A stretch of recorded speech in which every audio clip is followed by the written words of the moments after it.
শহরের সীমানা ছাড়িয়ে নদী পার করে সমুদ্রের উদ্দেশ্যে রওনা দেওয়া।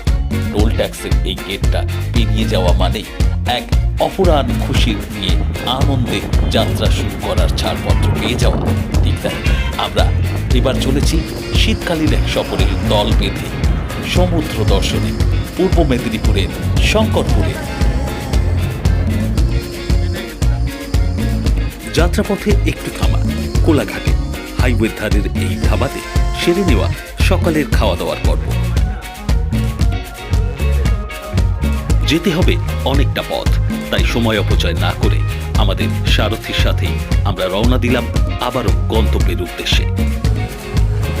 সড়ক পথে 14 মাইল বাস স্টপে নেমে অথবা রেলপথে রামনগর স্টেশনে নেমে অটো জাতীয় ছোট গাড়িতে পৌঁছানো যায় শঙ্করপুর। দীঘা থেকে এই স্থানের দূরত্ব মাত্র 14 কিলোমিটার। প্রায় 5 ঘন্টা জার্নি শেষে আমরা পৌঁছালাম শঙ্করপুর। এটা শঙ্করপুর মৎস্য বন্দর এলাকা। এখানে আমাদের অস্থায়ী ঠিকানা ছিল রাজ্য সরকারের অধীনস্থ মৎস্যগন্ধা গেস্ট হাউস। এখানে থাকার জন্য রয়েছে আরো কিছু সরকারি ও বেসরকারি টুরিস্ট লজ।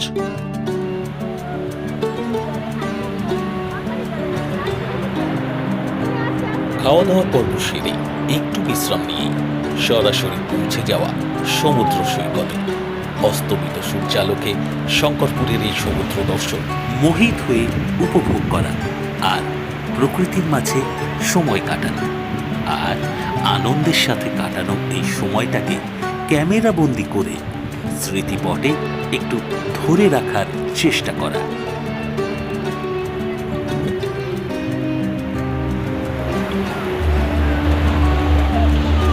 সূর্যাস্ত এবং তারপর আলো আঁধারিতে কাটানো শঙ্করপুর সমুদ্র সৈকতের এই সন্ধেটা বেশ উপভোগ্য হয়। একসময় সহকর্মী বন্ধু সুপ্রকাশ বর্তমানে এই লজেরই দায়িত্বপ্রাপ্ত সরকারি কর্মী। ওরই পরামর্শ মতো আমরা সন্ধ্যের সময়টা আরো উপভোগ করতে চলে গেলাম শঙ্করপুরের আরেক প্রান্তে।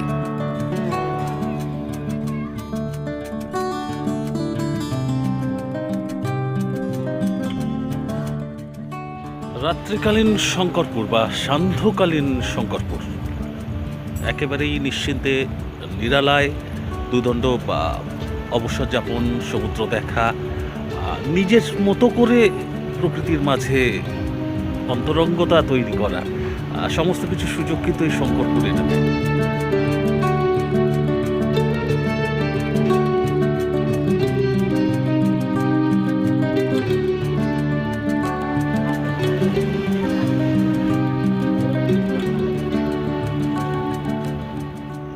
একটা কংক্রিটের ইনফ্রাস্ট্রাকচারের সাথে সমুদ্র দর্শন, অন্তত পাড়টা সেইভাবেই বাঁধানো হয়েছে শঙ্করপুরে। একধারে ভার্জিন বিচ বলতে গেলে যেটা বোঝায়, এক সাইডে শঙ্করপুরের আমরা দেখেছি, তার সাথে এই কংক্রিটের একটা পার্ক, একটা সৌন্দর্যায়ন, তারই সাথে শঙ্করপুর বিচকে দেখা, এটাও একটা উপরি পাওনা। তবে দুটো অপশানই আছে, আর সবচেয়ে বড় কথা পাওনা যেটা, এখানে একান্তে নিরালায় এবং খুব ভিড়ভাড় ছাড়া যারা পছন্দ করেন তাদের পক্ষে একেবারে বোধহয় আইডিয়াল ডেস্টিনেশন হতে পারে শঙ্করপুর।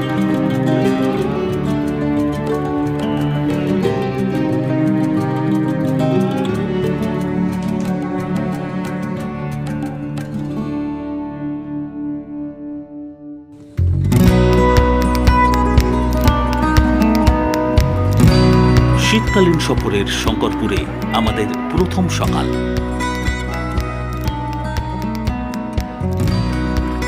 সকলের কর্মব্যস্ততা এখনো শুরুই হয়নি সেভাবে, কিন্তু আমাদের এক্সপ্লোর করার পর্বটা এই 7 সকালেও শুরু হয়ে গেছে।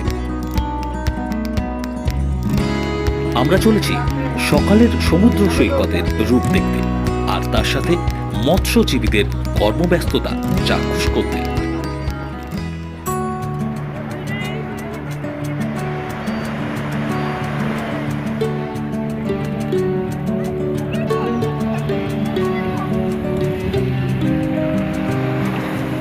একেবারে ঝকমকে সোনালি রোদের সাথে শঙ্করপুর আমাদের যেন ওয়েলকাম করছে।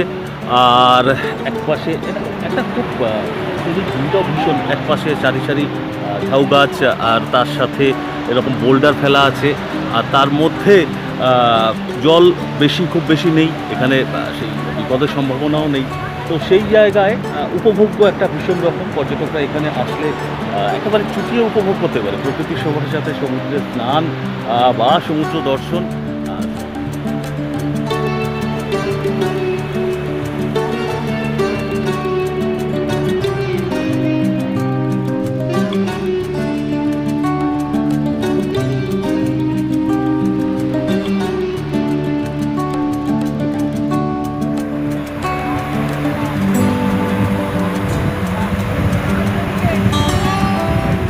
এই মুহূর্তে একেবারে একটা নতুন অভিজ্ঞতার সম্মুখীন হচ্ছে। আমার কাছে তো নতুন না, অনেকের কাছে হয়তো নতুন হতে পারে, লাইভ একেবারে মাছ ধরার সমুদ্রে।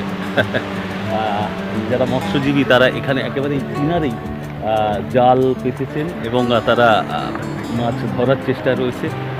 একটু সেইটাই একটু মন দিয়ে দেখা যাক নাকি, অনেকের কাছে নতুন অভিজ্ঞতা হতে পারে, যদিও অনেকের কাছে আবার নাও হতে পারে।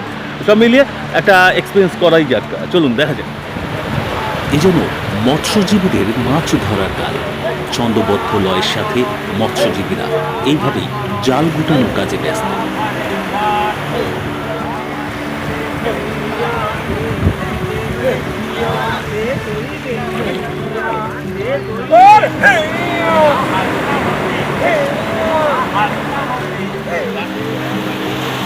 মৎস্যজীবীদের পরিশ্রমের ফলস্বরূপ তাদেরই জালবন্দি হওয়া সামুদ্রিক মাছ দেখার অভিজ্ঞতা সঞ্চয় করা উৎসুক পর্যটকদের আকর্ষণের একটা বড় বিষয়।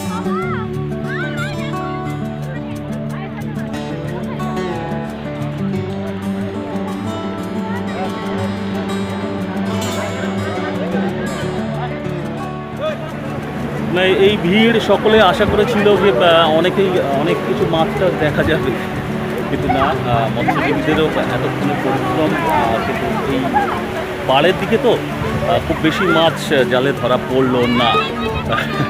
কিছুটা যে অল্প বিস্তর যা দেখা গেল সেটাই পর্যটকের কাছে তো পাও না। কি মাছ এটা? ওইগুলো চাবুক হয় বড় হলে না।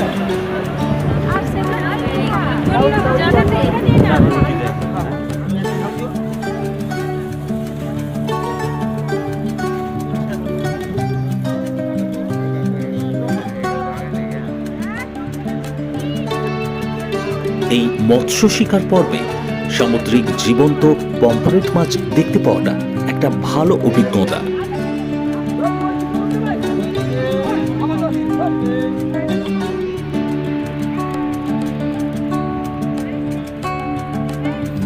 নদীর পাড়ে বসে সমুদ্রের কিনারে এইভাবে একটু অবসর যাপন, যে যেমনভাবে উপভোগ করতে চায়। কেউ শুধু দেখে, কেউ শুধু অবসর যাপন করে, কেউ স্নান করে। সমুদ্র এক এক রূপে সকলের কাছে ধরা দেয়। শঙ্করপুর বিচে এই অসাধারণ অভিজ্ঞতা সঞ্চয়ের পর এবার একটু বন্দরের দিকে যাওয়া। আকর্ষণীয় পর্যটন কেন্দ্র হওয়ার সাথে সাথে শঙ্করপুর এক বন্দর এলাকা, শঙ্করপুর ফিশিং হারবার। চম্পা নদীর ওপর এই মুহূর্তে দাঁড়িয়ে সব ট্রলারগুলো, কোথাও মাছ তাদের ধরতে যাওয়ার প্রস্তুতি। এইভাবেই জীবন জীবিকা চলছে, আর পাশাপাশি চলছে পর্যটন। খুব সুন্দর একটা মিশেল এখানে কাজ করছে। সত্যি কথা, দীঘা আসলে অনেকে অপশন হিসেবে হয়তো শঙ্করপুরকে বেছে নেন, কিন্তু শুধুমাত্র শঙ্করপুরই কিন্তু একটা ভীষণ জোরালো আবেদন রাখে। শঙ্করপুর বন্দরে বরফ কারখানা, নির্মীয়মান জলযান, সাথে মৎস্যজীবীদের হাতিয়ার জাল রক্ষণাবেক্ষণ, মৎস্য শিকারের প্রস্তুতি।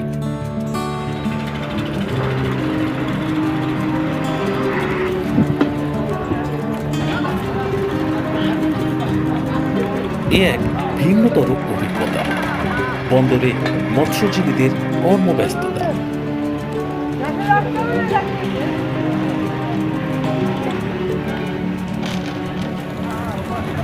শঙ্করপুর মৎস্য বন্দরে একেবারে মৎস্যজীবীদের মাঝে সব সারি সারি ট্রলার এইভাবেই দাঁড়িয়ে আছে। কেউ রওনা দেবে, সমুদ্রের উদ্দেশ্যে, মাছ ধরার উদ্দেশ্যে, আবার কেউ ফিরে এসছে।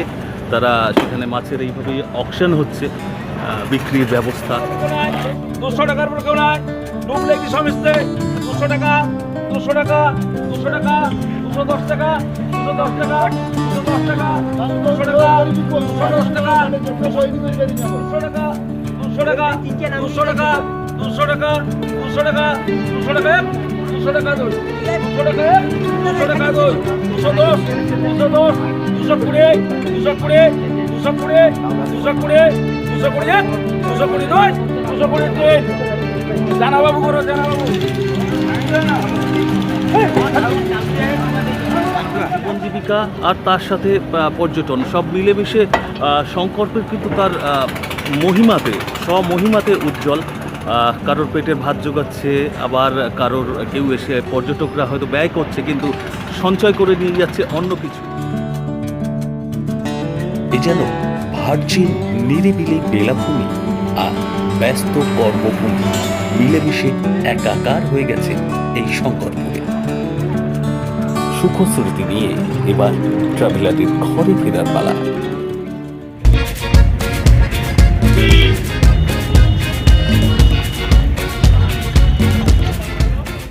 তবে ঘরে ফেরার আগে আধুনিকতার ছোঁয়ায় সৌন্দর্যপ্রাপ্ত কংক্রিটের এই বাতাবরণে দিনের আলোকে শঙ্করপুরের এই রূপটাকে আরো একবার দেখে নিও।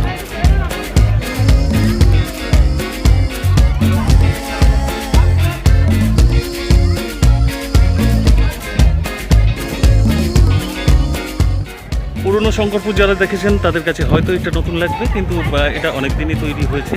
সাম্প্রতিক সময় হলেও উন্নয়ন পর্ষদের মাধ্যমে এই ধরনের একটা পার্ক সমুদ্রের পাড়ে নির্মাণ হয়েছে, স্থাপত্য শৈলী কিছু এবং সামুদ্রিক একটা আবহ তৈরি করা হয়েছে। এটা বেশ পর্যটকদের ভালো লাগছে, যে কোনো সময় আসছে সমুদ্র দেখার সাথে সাথে এগুলো বা উপভোগ হচ্ছে।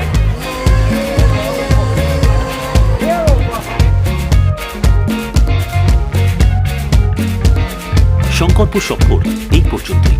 এবার ডেস্টিনেশন বাড়ি। দেখা হবে আবার কখনো। ভালো থেকো শঙ্করপুর।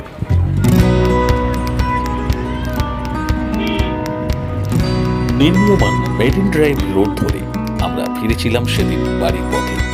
উদ্দেশ্য ছিল আরও কিছু সমুদ্র সৈকতের এই দৃশ্য, প্রাকৃতিক শোভা উপভোগ করতে করতেই ঘরের উদ্দেশ্যে ফেরা। সময় সুযোগ মতো সেই গল্প পরে কখনো কোনো এক সময়